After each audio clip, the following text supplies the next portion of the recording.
അമ്മയെ പറ്റി അമ്മ എടുക്കുന്ന എഫേർട്സ് ഉണ്ട് ജിഷിന് വേണ്ടിയിട്ട്, പ്രകടമായിട്ടല്ലെങ്കിൽ പോലും നമുക്ക് മനസ്സിലാവുന്ന എഫേർട്സ് ഉണ്ട്.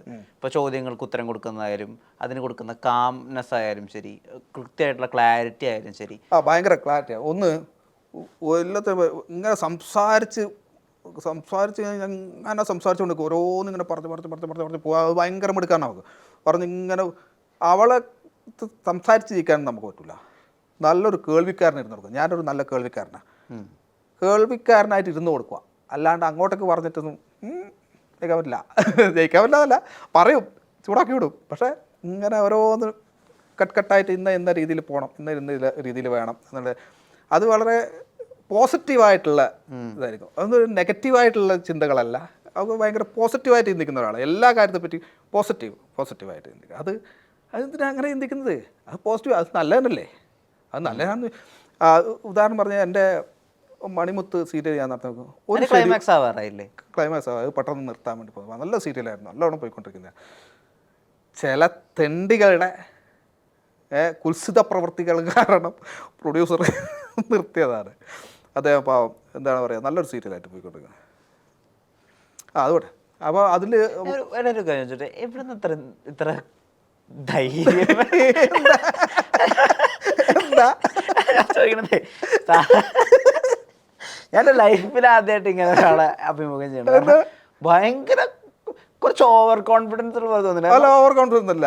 എന്തറിയോ, നമ്മളെ മനസ്സിലുള്ളത് പറയാൻ പോലും നമ്മൾ ഓരോരുത്തരും പഠിക്കേണ്ട കാര്യമില്ല.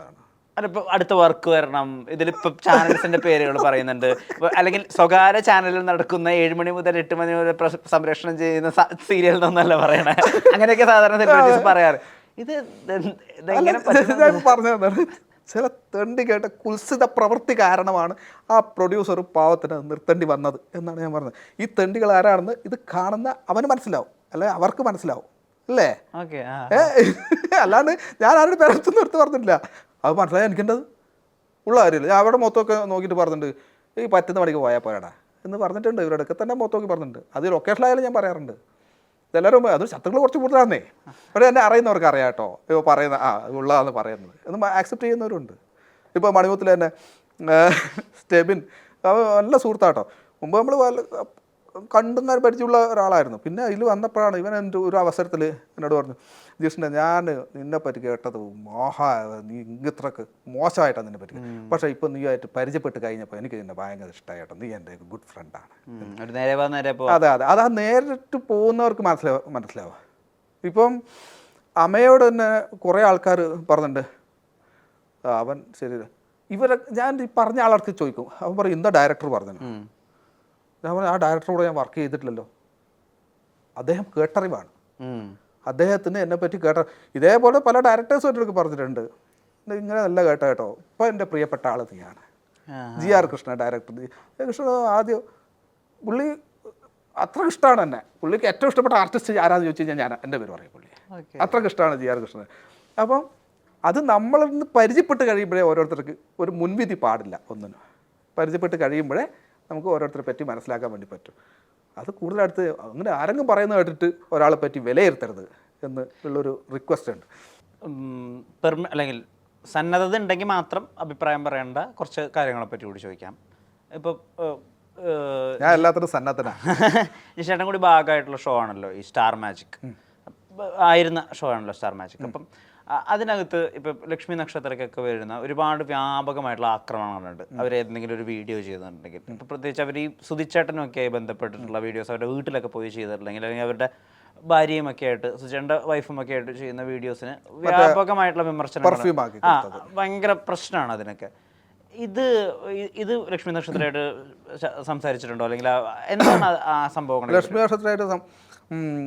നക്ഷത്രമായിട്ട് സംസാരിക്കേണ്ട ആവശ്യമില്ല. അത് എന്ന് വെച്ചാൽ ലക്ഷ്മിയും സുധിച്ചേട്ടനും അവരുടെ ഫാമിലി ആയിട്ടുള്ള ബന്ധം എന്തൊക്കെയാണെന്ന് എനിക്കറിയാം. ഇദ്ദേഹം മരിക്കുന്നതിന് മുമ്പ് തന്നെ അവരത്ര ഫ്രണ്ട്ലിയാണ്. ലക്ഷ്മി മൊത്തത്തിൽ എല്ലാവരുമായിട്ട് ഫ്രണ്ട്ലിയായിട്ടുള്ള ഒരാളാണ്. എനിക്ക് ഭയങ്കര ഇഷ്ടമുള്ളൊരു ആങ്കറാണ്. നല്ലൊരു കഴിവുള്ള, നല്ലോണം പാട്ട് പാടും, നല്ലൊരു കഴിവ്. ഈ സ്റ്റാർ മാജിക്കായിട്ട് ഇപ്പോഴും പോകുന്നുണ്ടെങ്കിൽ അതിൻ്റെ മുഖ്യ കാരണം ഒന്ന് ലക്ഷ്മി നക്ഷത്രയാണ്. എന്നുവെച്ചാൽ ഈ സ്റ്റാർ മാജിക് ടമാർ പടാർ ആവുന്നതിന് മുമ്പേ, അല്ലെങ്കിൽ ഇതിൻ്റെ ഫസ്റ്റ് എപ്പിസോഡ്, ബിഗിനിങ് എപ്പിസോഡ് ഒരു ഓണത്തിന് എന്താ സെലിബ്രിറ്റി ലീഗ് എന്ന് പറഞ്ഞിട്ട് ഒരു ഓണത്തിന് വേണ്ടി മാത്രത്തേക്ക് എടുത്തൊരു ഷോ ആയിരുന്നു അത്. അതാണ് പിന്നീട് ടമാർ പടാറായത്. 7 വർഷത്തോളമായി ടമാർ പടാറായത്. അതിന് കഴിഞ്ഞ് സ്റ്റാർ മാജിക്കായി. അങ്ങനെ അങ്ങനെ ഇപ്പോഴും പോയിക്കൊണ്ടിരിക്കുന്ന ഈ ഒരു ഷോ അനൂപ് ജോൺ ഡയറക്റ്റ് ചെയ്യുന്നു. അദ്ദേഹത്തിൻ്റെ ഒരു വിഷൻ ഉണ്ട്, അദ്ദേഹത്തിൻ്റെ ഒരു പാറ്റേൺ ഉണ്ട്. ഇത് വെച്ചിട്ട് ആദ്യം മുതൽ കുറേ ആങ്കേഴ്സ് ഇങ്ങനെ മാറിക്കൊണ്ടിരിക്കും. ആങ്കർ ശരിയാവുന്നതല്ല, മാറി മാറി മാറി മാറി.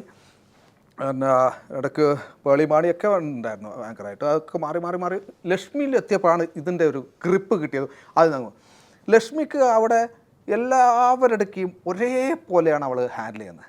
ചിലപ്പം അങ്ങോട്ടും ഇങ്ങോട്ടും എന്തെങ്കിലും പറഞ്ഞിട്ടുള്ള വാക്ക് ഇറങ്ങാൻ, പക്ഷേ അത് ഒരിക്കലും ആ ഫ്ലോറിൽ ലക്ഷ്മി കാണിക്കാറില്ല. അവളുടെ വലിയൊരു ക്വാളിറ്റിയാണത്. ലക്ഷ്മിക്ക് ഒരാളുമായിട്ട് തെറ്റി ദേഷ്യം പിടിച്ച്, ഇപ്പോൾ ബിനിച്ചേട്ടനുമായിട്ട് എന്തോ കാര്യത്തിൽ അങ്ങോട്ടും ഇങ്ങോട്ടും പറഞ്ഞു വഴക്കായെന്ന് വെച്ച്, വഴക്കായിട്ടുണ്ടെങ്കിലും ലക്ഷ്മി ഫ്ലോറിൽ ബിനിച്ചേട്ടാ, അവളത് ഒരിക്കലും കാണിക്കില്ല. വളരെ പ്രൊഫഷണലിസമാണ് അവളുടെ ഒറ്റ എടുക്കൊണ്ടാണ് ആ സ്റ്റാർ മാജിക് ഇങ്ങനെ പോയിക്കൊണ്ടിരിക്കുന്നതെന്ന് ഞാൻ പറയും. എന്ന് വെച്ചാൽ ഞാൻ കണ്ടിട്ടുള്ളതാണ് അവളുടെ വളർച്ചയും ആ ഒരു ഇതും. അപ്പം ഈ യൂട്യൂബ് ചാനൽ ഉണ്ടാക്കുന്നതും അല്ലെങ്കിൽ എക്സ്ട്രാ വരുമാനം ഉണ്ടാക്കുന്നതും എനിക്കില്ല കേട്ടോ. ഞാനിപ്പോൾ യൂട്യൂബ് ചാനൽ, എൻ്റെ ഈ ഇൻ്റർവ്യൂ എൻ്റെ യൂട്യൂബ് ചാനലിട്ടെ. അപ്പം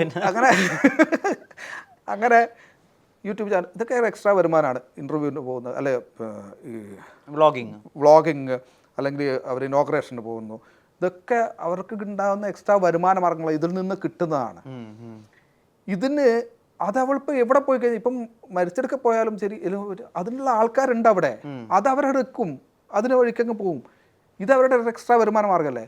ഈ പറയുന്ന എത്ര പേര് അവിടെ പോയിട്ട് ഇവരുടെ കുടുംബത്തിന് എന്തെങ്കിലും സഹായം ചെയ്തു കൊടുത്തിട്ടുണ്ടോ?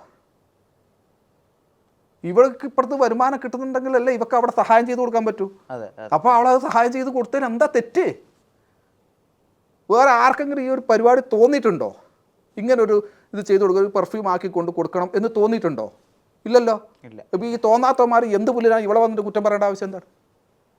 ഇവളെന്ത് ചെയ്തു? എന്തെങ്കിലും മോശമായിട്ടുള്ള കാര്യമാണോ ചെയ്തത്? ഒരാൾ മരിച്ചു, അദ്ദേഹത്തിൻ്റെ ഭാര്യയും കുട്ടികളും അവർക്ക് ഇവളാൽ കഴിയുന്ന കുറച്ച് സഹായങ്ങൾ ചെയ്തു കൊടുത്തു. എന്താ തെറ്റ്? ഈ ഒരു കൈ കൊടുക്കുന്ന മറുകൈ അറിയരുത് എന്ന് പറയുന്ന ഒരു സംഭവം ഉണ്ടല്ലോ. ചില സ്ഥലങ്ങളിൽ ഇത് അറിയണം എന്നാണ്.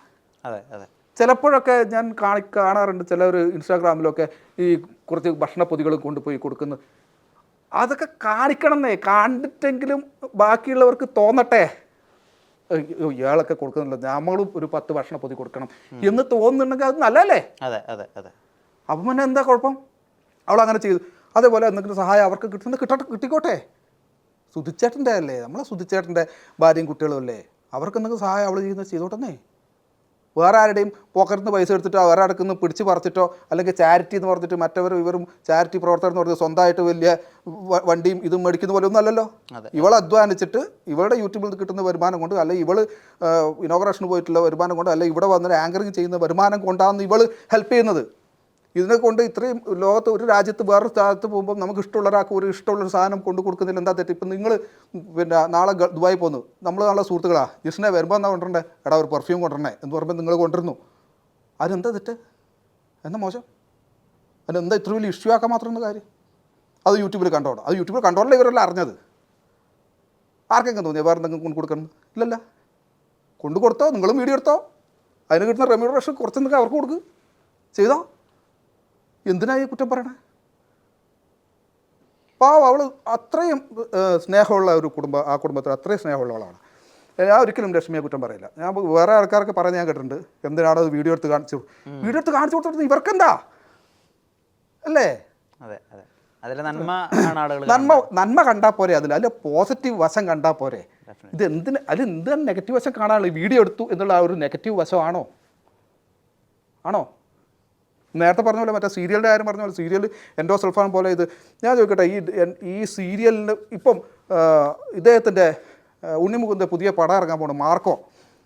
മലയാളത്തിൽ വരാൻ പോകുന്ന ഏറ്റവും വയലൻസ് ഉള്ള സിനിമയാണ്. അപ്പോൾ ഇതൊന്നും എൻഡോസൾഫാൻ പോലെ വിഷമല്ലേ? ഈ സീരിയലിൽ കാണിക്കുന്ന അമ്മായിപ്പോരാണോ ലോകത്തിലെ ഏറ്റവും വലിയ വിഷം? ഈ കുത്തിക്കൊല്ലുന്നതും കില്ലെന്ന് പറഞ്ഞൊരു പടമുണ്ട്, കത്ത ഇറക്കുന്നു. ഇത് കാണുന്നത് 18+ എന്ന് പറഞ്ഞിട്ട് കാണിക്കുന്നെങ്കിലും ഈ 18 താഴെയുള്ള കുട്ടികളാണ് ഇതൊക്കെ കാണുന്നത്, അല്ലേ? ഈ പറയുന്ന ഗെയിം BGMI അങ്ങനത്തെ എല്ലാം കൊല്ലും കൊലയല്ലേ? ഈ പറയുന്ന യൂട്യൂബിലായാലും ഈ യൂട്യൂബേഴ്സ് പലരും തെറി പറഞ്ഞുകൊണ്ടാണ് യൂട്യൂബ് അവതരിപ്പിക്കുന്നത്. ഇതിനു വേണ്ടി ഈ സീരിയലിൻ്റെ വാർത്ത പറയുന്ന ഇതിനെപ്പറ്റി കുറ്റം പറയുന്ന ഈ യൂട്യൂബിലുള്ള ആൾ തെറി പറഞ്ഞുകൊണ്ടാണ് ഇയാളുടെ ഇത് പറയുന്നത്. ഇയാൾക്ക് കുറേ ഫാൻസ്. ഇപ്പോൾ തൊപ്പി എനിക്ക് ഇഷ്ടക്കുറവൊന്നും ഉണ്ടായില്ല പറയുന്നതിൽ കുറേ തെറികളുണ്ട്. അല്ലെങ്കിൽ വേറെ സായി പോപ്പി ഞാൻ കാണാറുണ്ട്, ഗെയിം രസമാണ്. അത് ചെറിയ കുട്ടികൾ കാണുമ്പം അതൊന്നും ആരെയും ബാധിക്കില്ല അല്ലേ. നമുക്ക് പ്രായമായ അമ്മമാരും അമ്മൂമ്മമാരും വഴി തെറ്റുന്നതാണ് ഇവർക്കൊക്കെ പ്രശ്നം. സീരിയൽ കണ്ടിട്ട് ഇതാണോ പ്രശ്നം?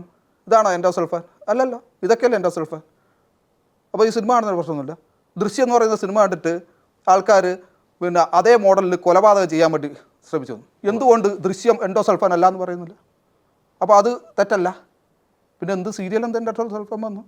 സീരിയൽ കാണിക്കുന്നത് അമ്മായിമ്മ പോരാണോ ഈ എൻഡോസൾഫാൻ?